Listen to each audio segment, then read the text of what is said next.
अस्सलाम वालेकुम, आप देख रहे हैं ANY न्यूज़ नेटवर्क। मैं हूं मोहम्मद एहसन। खबर शामिल करते हैं गुज्जर खान से। ब्यूरो चीफ बिलाल मिनास की रिपोर्ट के मुताबिक प्रिज्म टाउन का इफ्तिताह 14 अगस्त के तारीखी दिन किया जाएगा। प्रिज्म टाउन गुज्जर खान में सिंगापुर तर्ज का जदीद तफरी पार्क भी बनाया जाएगा। CEO Prism Town Masood Alvi का तकरीब से खिताब।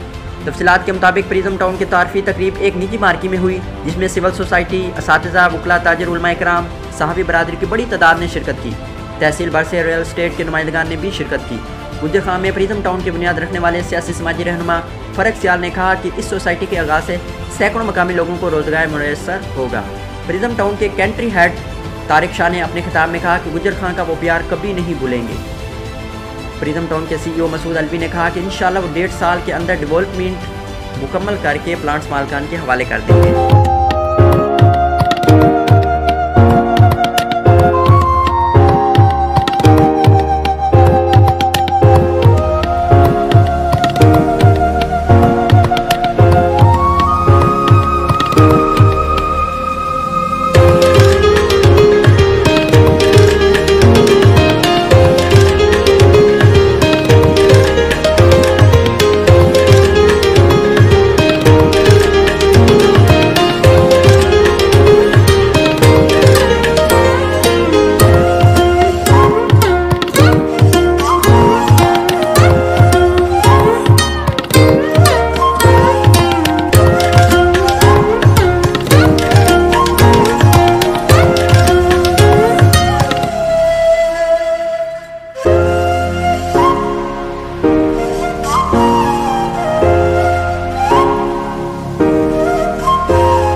रेफ्रिजरेटर की कूलिंग इतनी ही नाजुक है तो switch to pale with Instacool, Pakistan fastest cooling refrigerator.